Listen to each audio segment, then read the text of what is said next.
All right, I'm installing the rocker box on a LBZ Duramax engine.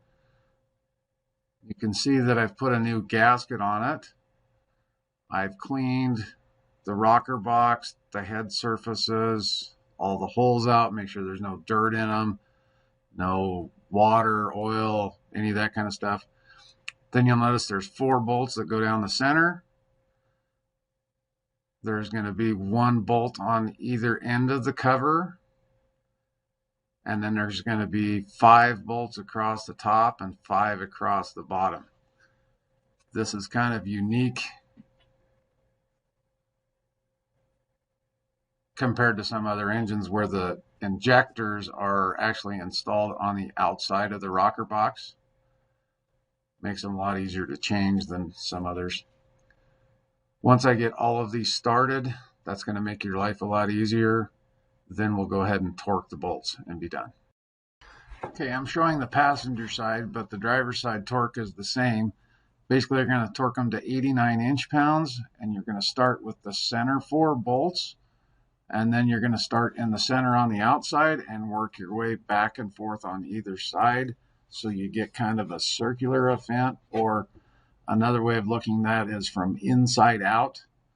If you did torque it from the outside in, you might warp the cover, that kind of thing. So make sure you do it from inside out when you torque them. I'm installing the fitted O-ring into the valve cover, and this is the same for both sides, but it's a formed gasket. It only fits in one way on either side. You may have to tug and pull it to get it fit in there, but it will fit. If you end up at the end and it's too long, you may have to kind of work it back around to take up some of the slack. But this is a reusable gasket, so you should be able to use it as long as the gasket doesn't get hard.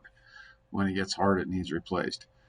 I like to take some Vaseline, or Siliglide in this case, and lubricate the O-ring before I put it on to make sure that everything slides around if I need it to. And now we're ready to install it. Like I said, it's the same on both sides. Now to install the valve cover, there's little rubber O-ring buttons that go in all the holes for the bolts. Those should be replaced. As long as they're not hard and brittle, they're typically okay to reuse. Same thing on this though. Once we do get them in there, we're going to torque them from the center out. I also like to put some Vaseline on them to keep them lubricated. Torque it from the center out to 71 inch-pounds, and the valve cover is installed.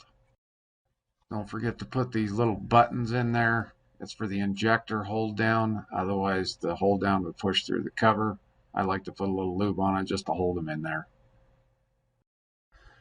Last thing I'm going to do with the valve covers is torque all the bolts. I want to start from the center and work my way to the outside. But just like everything else, if I work from the outside to the center, I could possibly warp the cover. So there again, torque them to 71 inch-pounds, center out.